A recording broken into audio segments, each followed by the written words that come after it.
أعوذ بالله من الشيطان الرجيم. بسم الله الرحمن الرحيم. الحمد لله رب العالمين، وبه نستعين على أمور الدنيا والدين، والصلاة والسلام على أشرف الأنبياء والمرسلين سيدنا محمد صلى الله عليه وسلم تسليما كثيرا كثيرا وعلى آله وأصحابه أجمعين ومن تبعهم بإحسان إلى يوم الدين. وقال الله تعالى في القرآن الكريم: أعوذ بالله من الشيطان الرجيم. بسم الله الرحمن الرحيم. والمؤمنون والمؤمنات بعضهم أولياء بعض يأمرون بالمعروف وينهون عن المنكر. صدق الله العظيم. وقال النبي صلى الله عليه وسلم: المرأة عماد البلاد، إذا صلحت صلح البلاد وإذا فسدت فسد البلاد، أو كما قال عليه الصلاة والسلام.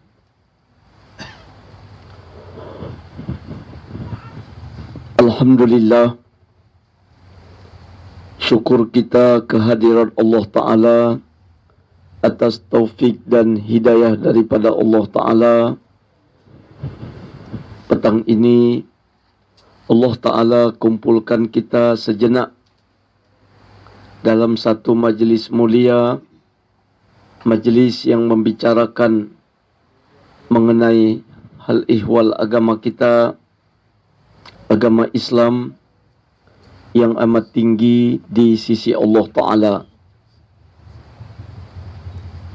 Kita duduk dalam majlis yang mengulang-ulang pembicaraan mengenai kebesaran Allah, yang berselawat kepada baginda Rasulullah Muhammad sallallahu alaihi wasallam. Duduk sesaat di majlis-majlis agama, banyak sekali fadilat yang diberikan Allah Ta'ala. Majlis-majlis agama adalah majlis pengampunan dosa. Majlis agama adalah majlis yang dicucuri rahmat. Majlis yang mendatangkan sakinah. Majlis yang dicatat nama-nama yang hadir berserta dua ibu bapanya dan dibangga-banggakan di hadapan majlisnya para malaikat. Juga Nabi katakan, jalasa sa'ah fi majlisi zikri afdal min alfi raka'ah.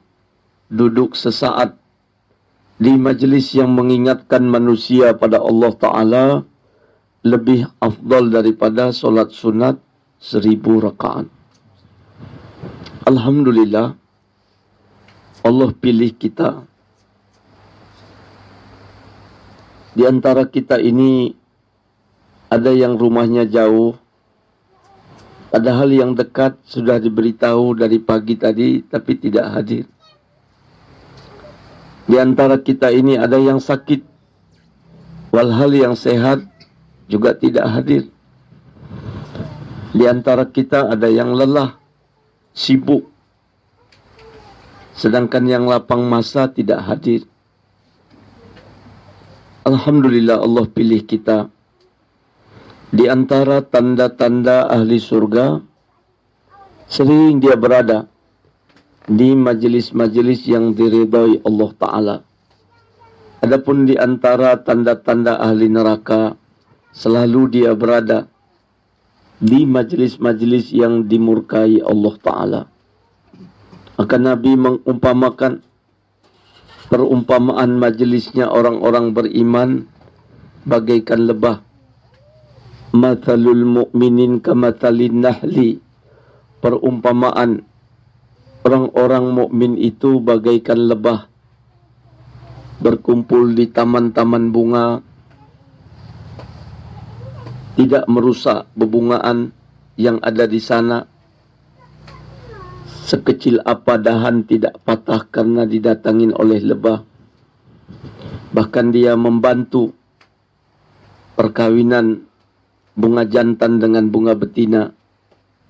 Kedatangan lebah di taman-taman bunga memberi manfaat buat bunga-bungaan itu, dan juga memberi manfaat buat diri dia, mengambil serbuk-serbuk sari, kemudian menghasilkan madu, bermanfaat buat dirinya dan makhluk lain. Majelis agama, kata Nabi SAW, bagaikan taman-taman surga. Kita mengambil manfaat di majelis ini dan menyebar kemanfaatan. Khairun nas tanfa'ul linnas. Sebaik-baik manusia yang memberi manfaat kepada manusia yang lain. Adapun orang-orang kafir, majelis-majelis mereka diibaratkan bagaikan lalat-lalat hijau. Wa mathalul kafirin kamathalid dzubabah. Adapun perumpamaan majelisnya orang-orang kafir bagaikan lalat-lalat hijau. Datang mengerumuni bangkai yang berbahaya buat diri dia. Kemudian ketika bubar dari majelis itu, menyebar kemudaratan di mana-mana, menyebar penyakit di mana-mana. Na'udzubillah min zalik. Para bapa dan ibu yang mulia, zaman ketika Nabi SAW diutus disebut zaman jahiliyah.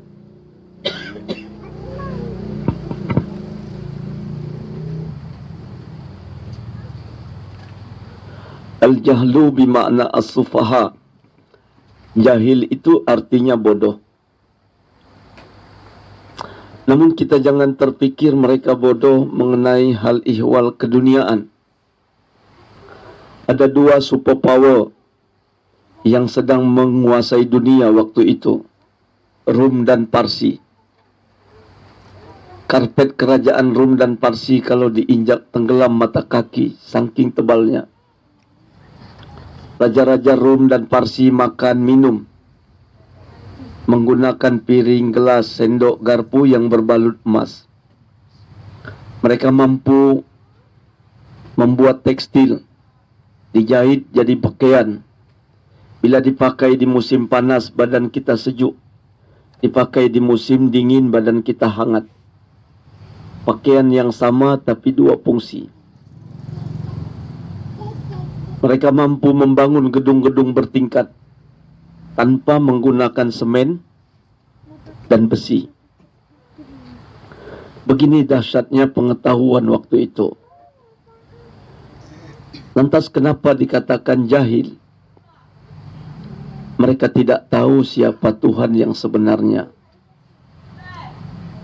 Hukum yang berlaku di tengah-tengah kehidupan mereka bukan hukum yang diciptakan oleh zat sang pencipta yang sebenarnya. Kondisi seperti inilah disebut jahiliyah.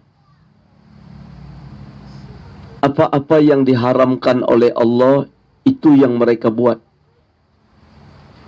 Apa-apa yang diperintahkan, itu yang mereka tinggalkan. Ada yang mereka sembah, tapi bukan Allah. Kehidupan seperti ini terjadi karena berhentinya dakwatul haq begitu lama. Di dalam Al-Quran Allah pernah bercerita, Baginda Musa alaihissalam hentikan dakwah 40 hari 40 malam, pergi ke Bukit Tursina, takarub ilallah, mendekatkan dirinya kepada Allah Ta'ala. Ketika dia pulang, Apa yang terjadi terhadap umat dia? Adakah umat dia makin bertambah banyak? Mereka telah berubah akidah. Mereka telah jadikan patung anak sapi menjadi Tuhan sembahan. Samiri laknatullah alaih telah datang ke kampung itu menyesatkan mereka. Ketika baginda Musa alaihissalam bermunajah takarub mendekatkan dirinya pada Allah di Bukit Tursina, dakwah di kampungnya tidak berhenti total. Saudara kandungnya Harun alaihissalam masih bergerak mengingatkan umat. Tapi pengaruh Samiri lebih besar ke hati masyarakat di waktu itu daripada pengaruh Harun alaihissalam. Harun alaihissalam kalah bersaing dengan Samiri laknatullah alaih. Ketika beliau turun dari Bukit Tursina, dia lihat umat dia sudah jadikan patung anak sapi menjadi Tuhan sembahan. Dan mereka telah menghalalkan yang haram. Hadirin rahimakumullah. Jarak kedatangan Nabi Muhammad SAW dengan kepergian baginda Isa alaihissalam diangkat Allah ke langit lama sekali.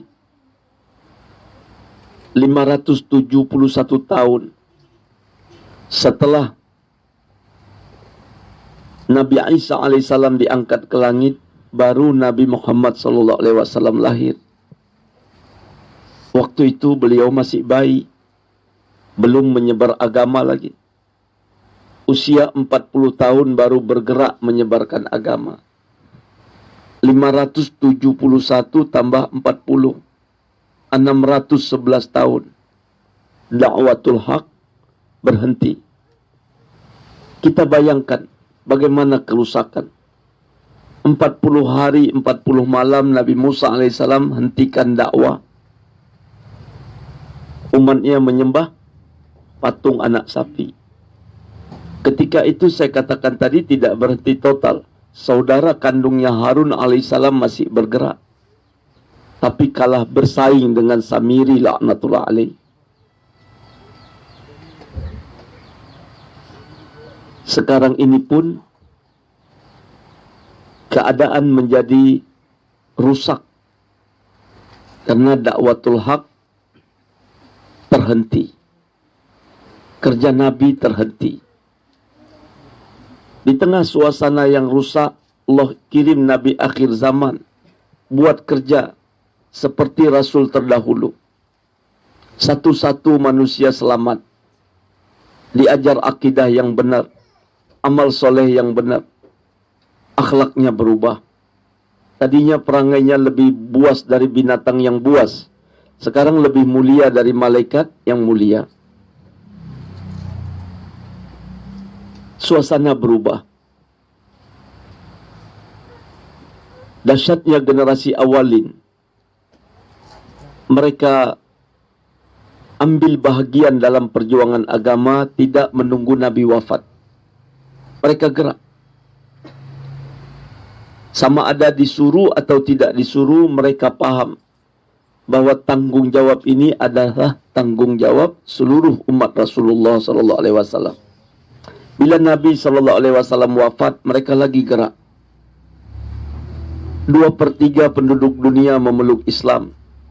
Di zaman Umar bin Khattab radhiyallahu an menjadi Amirul Mukminin. Manusia berkasih sayang di mana-mana. Dunia seperti taman di antara taman-taman surga. Namun sayang, setelah generasi awalin itu pada wafat, generasi berikutnya tinggalkan kerja yang mulia ini. Tidak ada gairah lagi menyebarkan agama. Jangankan pergi ke negeri-negeri kafir, ajak si kafir masuk Islam. Sampaikan agama yang hak.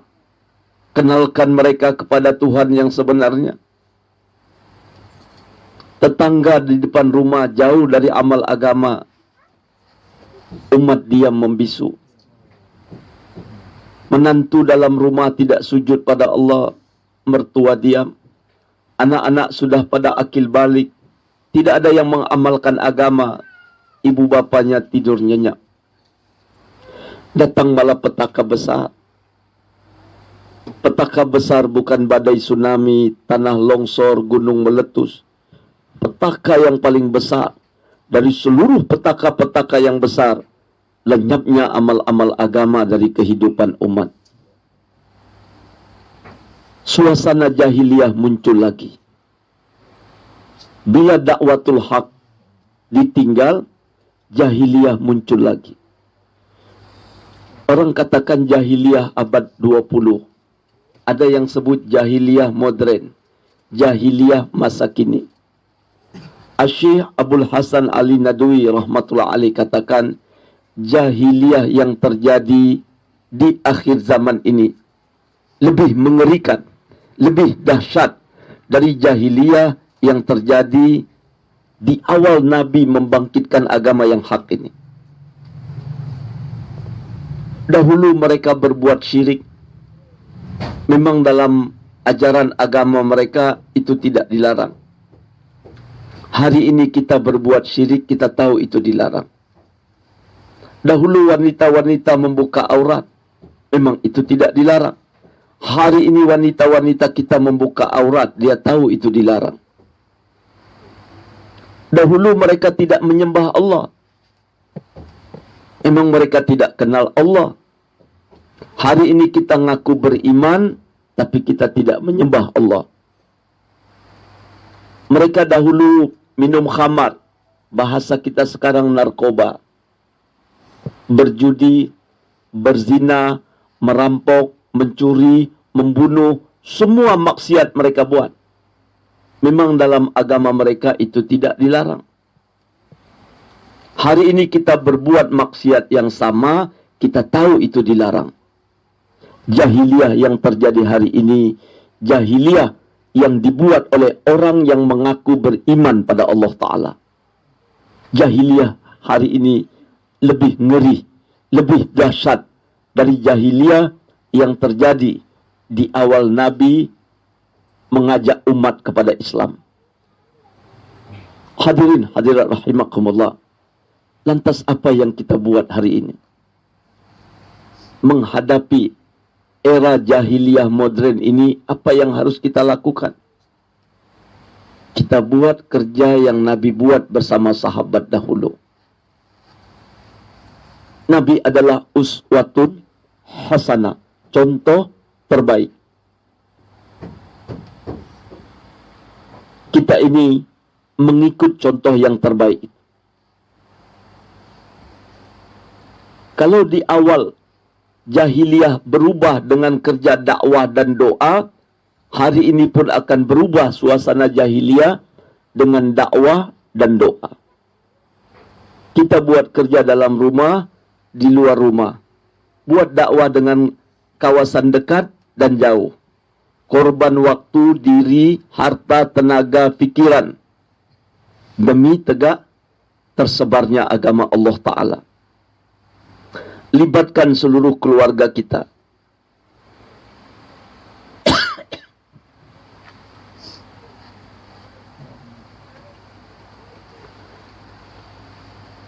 Para rasul yang ditopang oleh istri-istri dalam memperjuangkan agama, umatnya banyak. Tapi rasul-rasul yang wanitanya tidak mau terlibat dalam perjuangan agama, umatnya sedikit. Apalagi kalau sampai menjadi penentang, umatnya tidak ada. Ada 124.000 nabi dan rasul. Abu Zar tanya, ya Rasulullah, ada berapa banyak nabi dan rasul diutus? Nabi katakan 124.000. 313 menjadi rasul. Tercantum kisah dalam Al-Quran 25 rasul. Apa beda nabi dan rasul? Perjuangkan agama siang malam sampai wafat. Nggak ada satu pun yang mau beriman. Karena tidak ada pengikut, mereka jalankan syariat untuk diri sendiri. Habis nggak ada pengikut, mereka disebut nabi. Coba kita bayangkan 124.000 yang diutus, hanya 313 yang dapat tashkilan. Yang lain sampai wafat nggak ada pengikut satu pun. Anak istrinya nggak ikut. Bahkan tidak sedikit rasul-rasul itu, utusan Allah, nabi itu mati syahid gara-gara tingkah istrinya. Asbab kekurang ajaran istrinya. Di antara nabi yang diutus itu ada namanya Nabi Sam'un. Orang barat bilang Samson. Istrinya Laila. Orang kafir mau bunuh nggak pernah berhasil. Allah letakkan mukjizat di rambutnya. Rambutnya panjang sampai sebahu. Istrinya tahu mukjizat itu ada di rambut. Maka diadakan pendekatan kepada istrinya. Istrinya tidak suka dengan agama ini. Dia tidak beriman. Seorang raja telah dekati Laila. Bahwa dia akan dijadikan permaisuri raja. Akan jadi istri raja kalau suaminya sudah mati nanti. Tapi tidak tahu cara macam mana membunuh sang suami. Kata Laila, mudah. Potong aja rambutnya. Kalau rambutnya dipotong, maka mukjizatnya hilang, sudah bisa dibunuh. Ya siapa yang potong rambutnya? Karena Allah kasih kekuatan Nabi Sam'un ini luar biasa. Di penjara pun dia bisa keluar. Kata Laila, aku yang potong nanti waktu dia tidur. Maka ketika Nabi Sam'un tidur, istrinya Laila yang kurang ajar itu memotong rambut suaminya. Dipotong habis sependek-pendeknya, kemudian orang kafir serbu, mati syahidlah Nabi Sam'un. Asbab kekurang ajaran istrinya. Baginda Lut alaihissalam bergerak siang malam mengajak umat kepada agama yang hak. Ketika dia wafat, pengikutnya hanya 2 orang. Di mana kegagalan ini? Asbab kekurang ajaran istrinya. Di dalam tafsir Ibnu Abbas, bila Nabi Lut alaihissalam sampaikan agama pada satu orang masyarakat, istrinya lihat dari jendela. Bila Nabi Lut alaihissalam meninggalkan laki-laki itu, istrinya keluar mendekati laki-laki tadi. Dia bilang, jangan ikut dia. Kepungonya. Udah gila.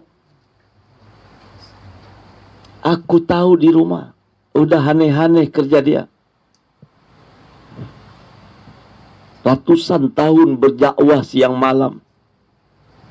Gak ada yang mau ikut. Kalian jangan ikut, kata istri. Aku aja gak mau ikut. Tahu kali aku tentang gila dia itu. Hanya 2 orang pengikut, anak gadis dia. Anak gadisnya lah yang tahu ayahnya nggak gila.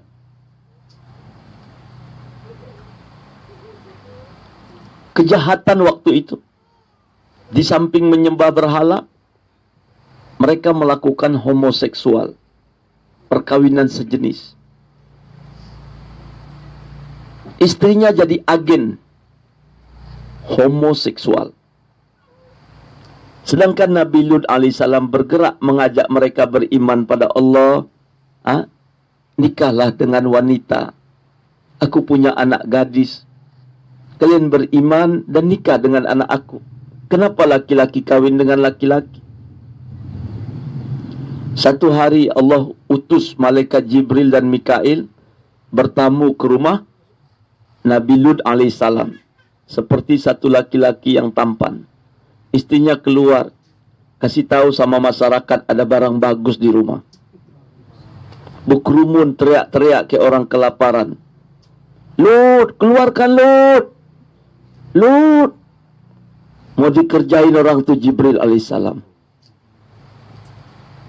Begini kemungkaran. Kalau wanita jadi motor penggerak. Sampailah datang kemurkaan Allah. Malam hari turun wahyu, Lut, kau bawa anakmu, tinggalkan kampung itu, istrimu jangan kau bawa. Azab akan datang ba'da subuh. Baginda Lut alaihissalam meninggalkan kampung itu bersama 2 anak gadisnya. Selesai solat subuh, Allah perintahkan malaikat angkat bumi. Angkat sampai ke langit satu. Langit satu dijaga malaikat Ismail. Mendengar ayam bumi berkokok. Dia buka pintu langit. Kok ayam bumi dah sampai ke pintu langit? Rupanya bumi diangkat. Kemudian Allah perintahkan, hempas. Hancurlah penduduk ditimpa 7 petala bumi. Kaum Lut dihancurkan Allah hingga bangunan-bangunan mereka masuk ke dalam perut bumi. Hadirin rahimakumullah, kita pun hari ini mau coba usaha agar agama yang pernah subur di zaman Nabi SAW bersama sahabat muncul kembali di masa ini. Kita buat apa yang Nabi buat bersama sahabat dahulu. Imam Malik katakan, la yusliha akhirah hadhil ummah illa ma aslaha awalu. Tidak akan menjadi baik generasi akhir zaman kecuali ikut cara perbaikan generasi awalin. Ada kalanya rombongan-rombongan dakwah Nabi bentuk yang bergerak semua kaum lelaki, wanita-wanita sabar ditinggal. Ada kalanya Nabi bentuk rombongan dakwah dengan melibatkan kaum wanita. Wanita-wanita siap diajak bergerak. Siap ditinggal untuk agama dan siap dibawa demi agama. Wanita soleha yang mau berkorban demi tegak tersebarnya agama ini 500 tahun lebih dulu masuk surga dari sang suami. Wajahnya dicantikkan Allah 80 kali lipat daripada bidadari surga. Dan dia dijadikan ratunya para bidadari. Hingga semua bidadari takjub, kagum kepada wanita soleha yang mau berkorban untuk tegak tersebarnya agama Allah Ta'ala.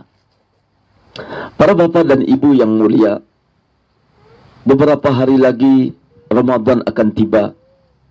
Hari ini kalau saya tidak silap tanggal 27 Sya'ban. Ramadan Syahrul Azim Mubarak, bulan yang paling agung, yang penuh dengan keberkahan. Banyak fadilat diberikan Allah di bulan ini, dan itu tidak terdapat pada bulan-bulan yang lain. Pada bulan Ramadan, pintu-pintu surga dibuka dan pintu neraka ditutup. Di bulan Ramadan, iblis, syaitan diikat, dibelenggu di dasar laut. Pada bulan Ramadan, amal-amal yang sunat dihitung bagaikan amal yang fardu. Dan amal fardu dilipat ganda 70 kali ganda. Di bulan Ramadan ada satu malam yang lebih baik daripada 1000 bulan. Lailatul Qadri khairum min alfi syahr. Malam Lailatul Qadar itu lebih baik daripada 1000 bulan. Maka kita manfaatkan Ramadan yang amat berharga ini. Mungkin ini kesempatan terakhir buat kita. Maut datang tidak harus sakit, yang sehat pun mati. Maut datang tidak harus tua, yang muda pun mati. Anggaplah Ramadan ini Ramadan terakhir. Manfaatkan ini. Dan sebaik-baik masa adalah masa dalam memperjuangkan agama. Saya katakan tadi, amal fardu dilipat ganda 70 kali ganda. Kalau kita bisa bergerak 1 bulan Ramadan ni, seolah-olah kita bergerak 70 bulan. Ad-da'wah amalun fardun qabla fardin. Dakwah amal yang fardu sebelum fardu. Solat 5 waktu fardu. Jatuh fardunya kapan? Usia 17 tahun rata-rata. Menyuruh solat, ini dakwah. Fardu juga. Jatuh fardunya kapan? Umur 7 tahun. Perintahkan anakmu solat pada usia 7 tahun. Pukullah kalau sampai 10 tahun tidak juga mau solat. Ini dakwah. Berdosa sepasang suami istri, anaknya dah 8 tahun belum disuruh sholat. Apa dosa orang tua itu? Meninggalkan dakwah. Maka dikatakan ad-da'wah amalun fardun qabla fardin. Amal yang fardu sebelum fardu. Maka kita manfaatkan Ramadan. Nabi SAW paling banyak membentuk rombongan-rombongan dakwah, rombongan-rombongan jihad di bulan Ramadan daripada bulan yang lain. Badar di bulan Ramadan, Uhud di bulan Ramadan, Mu'tah di bulan Ramadan, Fathul Mekah di bulan Ramadan. Kata Imam Ghazali rahmatullah alaih, seyogianya orang-orang beriman, jangan ada kesibukan dunia di bulan Ramadan. Pak Tani tak pergi sawah ladang. Para peniaga tak buka kedai. Para majikan meliburkan buruh di bulan Ramadan. Konsepnya cari 11 bulan untuk 1 bulan. Karena kerja dunia ini, sekecil apapun, menyita waktu, tenaga, dan pikiran. Andai kata bulan Ramadan, misalnya saya seorang petani, selesai sholat isyraq, saya pergi ke sawah, saya pun nyangkol. Nyangkol sampai menjelang zuhur. Saya pergi ke masjid. Habis sholat zuhur, lanjut lagi. Kemudian, menjelang asar saya ke masjid. Lepas asar lanjut lagi. Menjelang maghrib baru saya pulang ke rumah. Udah lunglai, capek, ngantuk. Begitu buka puasa, udah berat mau buka mata.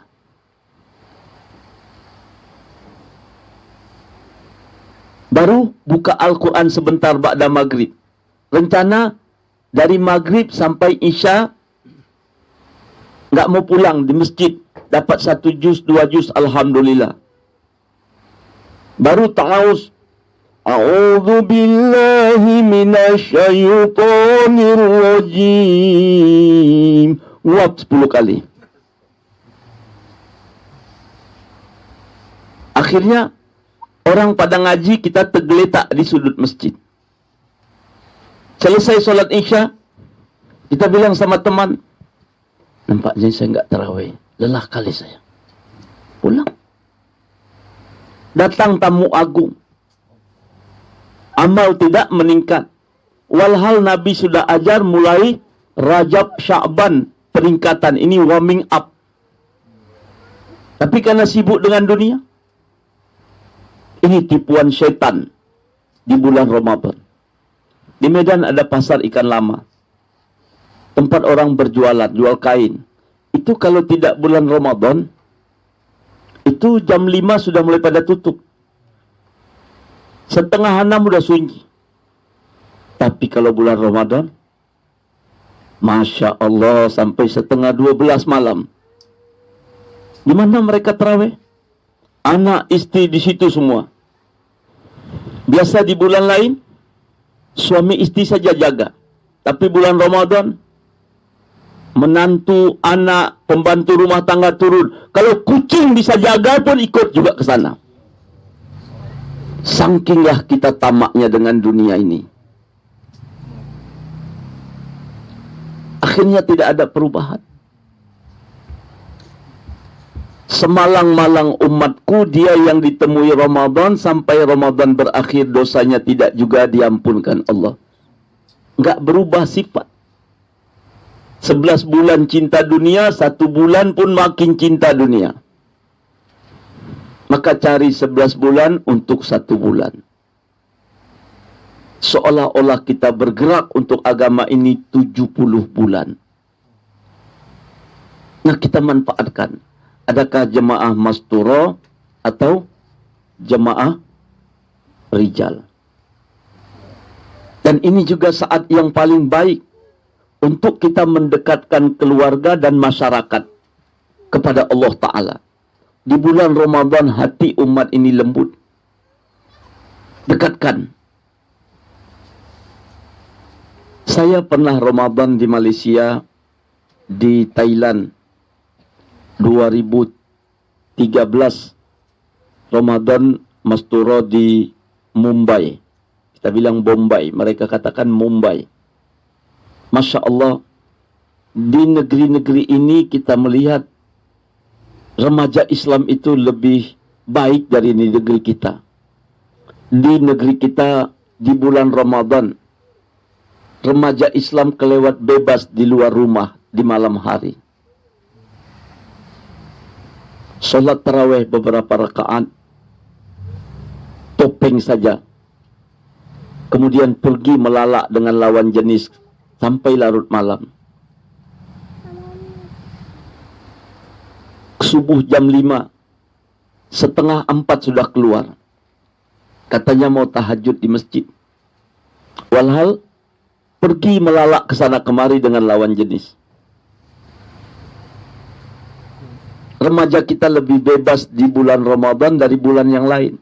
Syaitan diikat, anak kita jadi syaitan. Apa yang kita takut? 1 tahun ba'da Ramadan lahir bayi di luar nikah. Itu diproduksi ketika syaitan diikat. Maka Bapak dan Ibu yang mulia, kita bukan kejam sama anak, tapi kita kawal anak. Pergi dan pulang sama. Kadang-kadang ibu tidak boleh masuk masjid.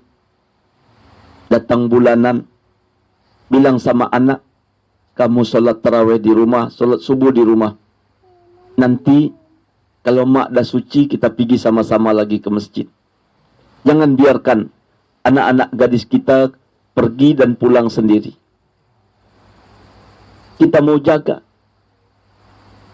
Malaysia negeri Islam tidak seperti itu. Thailand negeri Buddha tidak seperti itu. India negeri Hindu, tapi remaja-remajanya terjaga sekali. Tidak ada yang keliaran sampai larut malam. Nah, inilah saat yang paling tepat untuk kita dekatkan keluarga dan masyarakat supaya mengambil kemanfaatan daripada Ramadan ini. Kita tingkatkan dakwah. Maka di seluruh dunia umumnya pondok-pondok pesantren meliburkan santri di bulan Ramadan. Mereka yang ada biaya disuruh keluar kawasan dekat dan jauh. Yang tidak ada biaya disuruh buat dakwah di kampung-kampung mereka. Bergerak di bulan Ramadan. Maka ibu-ibu yang mulia, cobalah bujuk suami-suami ibu untuk ambil bahagian di bulan Ramadan yang agung ini. Mungkin tamu agung ini terakhir buat kita. Kita tidak ada jaminan hidup sampai Ramadan di tahun depan. Maka manfaatkan kesempatan yang amat berharga ini. Tujuan puasa membentuk insan takwa. Allah Ta'ala jadikan manusia laki-laki perempuan bersuku bangsa. Lita'arafu, untuk saling kenal mengenal.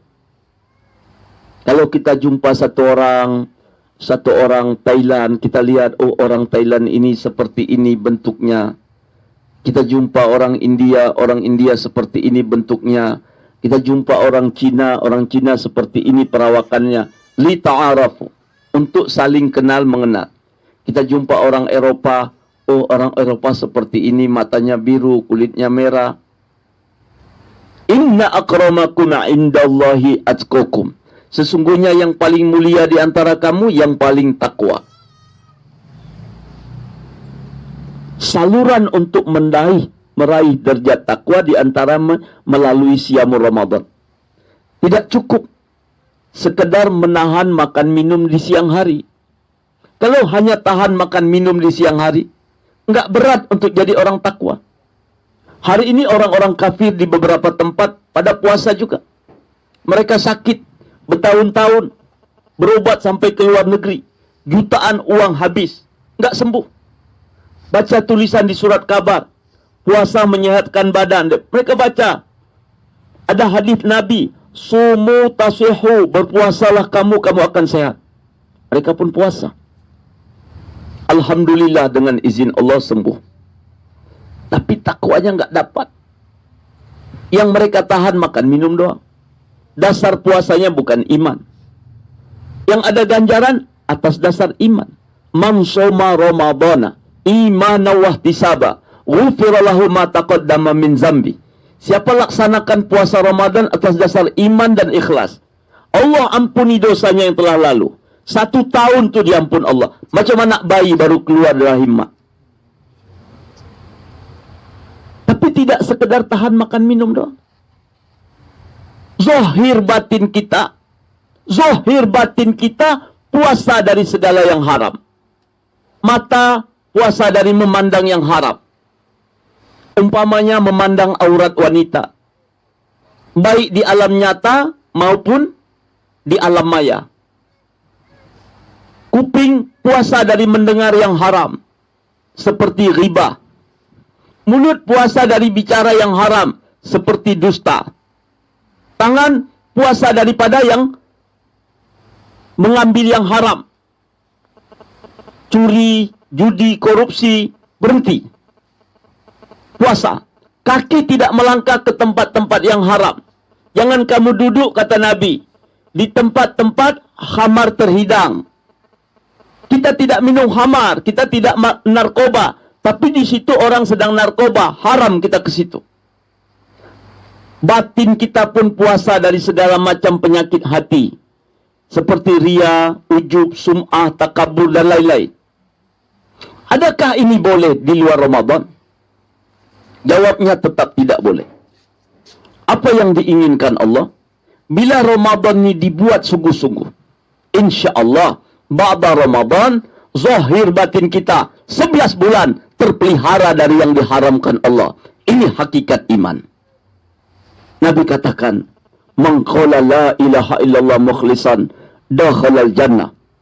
Qila wa ma ikhlasuha ya Rasulullah? Faqala alaihi salatu wassalam, antuh jizahu amma haribillah. Siapa ucap la ilaha illallah dengan ikhlas, dia akan masuk surga. Sahabat tanya, apa tanda ikhlasnya ya Rasulullah? Nabi SAW bersabda, meninggalkan segala yang diharamkan Allah, zahir batin, dalam Ramadan maupun di luar Ramadan. Apa yang kita saksikan hari ini di mana-mana tempat? Lihat ba'da Ramadan, seperti air yang tercurah dari daun keladi, tidak meninggalkan bekas. Seolah-olah amal agama hanya untuk Ramadan. Ramadan bulan beramal. Yang enggak ke masjid. Bulan baca Al-Quran. Bulan berzikir. Wanita-wanita pada tutup aurat. Jumpa orang, Assalamualaikum, waalaikumsalam, subhanallah, subhanallah. Kemana abang? Mau pergi kerja, subhanallah, subhanallah. Tapi ba'da Ramadan tak kenal masjid. Tidak kenal Quran. Tidak ada zikir. Wanita-wanita buka lagi aurat. Seolah-olah Tuhan itu dipatuhi cuma 1 bulan Ramadan aja. Inilah orang tertipu namanya. Tanda-tanda Ramadan orang berterima, ba'da Ramadan meningkat iman, amal, akhlak, dan gairah memperjuangkan agama. Sudahkah selama ini kita dapatkan itu? Tamu agung pergi seperti tidak meninggalkan bekas. Ketakwaan seperti jalan di tempat.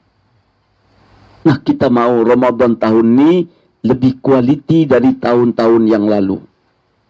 Manfaatkan waktu yang berharga. Tidak ada masa yang paling baik kecuali kita gunakan untuk penyebaran atas agama Allah Ta'ala. Ibu-ibu, catatkan nama suami-suami untuk keluar di jalan Allah. Catatkan juga nama-nama kita, jamaah Mastura. Catat taskilan Mastura dan untuk rijalnya, untuk bisa kita berkorban di jalan Allah Ta'ala, khususnya di bulan Ramadan ini. Kami tunggu beberapa saat.